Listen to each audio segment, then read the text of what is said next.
Salut tout le monde, j'espère que vous allez bien. Alors ça faisait un petit moment que je n'avais pas publié sur la chaîne, mais sachez que pendant ce temps-là, j'ai avancé, notamment en faisant des essais autour de la production d'une toute première poudre noire, mais ça, on en reparlera plus tard. Donc tout d'abord, si je voulais faire cette vidéo, c'est pour vous présenter les différentes mises à jour associées au système d'éjection du parachute de la fusée Chronos, lequel j'ai essayé d'améliorer en réduisant en premier lieu le diamètre de la toile passé de 43 à 30 cm et en augmentant cette fois-ci le diamètre de la corde principale en le passant de 2,8 à 3,5 mm. D'ailleurs, cet ensemble-là, je l'ai éjecté à 2 reprises avec une charge de poudre noire fabriquée à base de charbon de saule, puis avec une seconde charge de rocket candy écrasée pour ce dernier au mortier pilon, ce qui m'a donné une poudre relativement fine et plus réactive.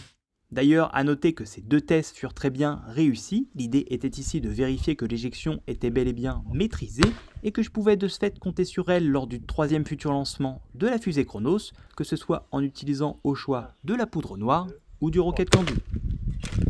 Sinon, du côté du système électronique, là aussi, il y a eu des petits changements, puisqu'on utilisera ce coup-ci la IM USB version 4, légèrement plus courte que la précédente version, et avec laquelle j'ai testé l'envoi d'un courant sur la ligne A, puis également le bon fonctionnement du capteur de pression, suivi de l'envoi d'un courant sur cette même ligne, c'était OK. Donc au final, tout ça pour vous dire quoi? C'est qu'on est désormais prêt pour un troisième lancement, manque plus qu'à trouver un moment réunissant un peu de temps libre et une bonne météo, ce qui ne devrait pas trop tarder, je l'espère. A très bientôt pour d'autres vidéos, restez connectés si jamais je publie autre chose entre temps, et je vous dis à plus.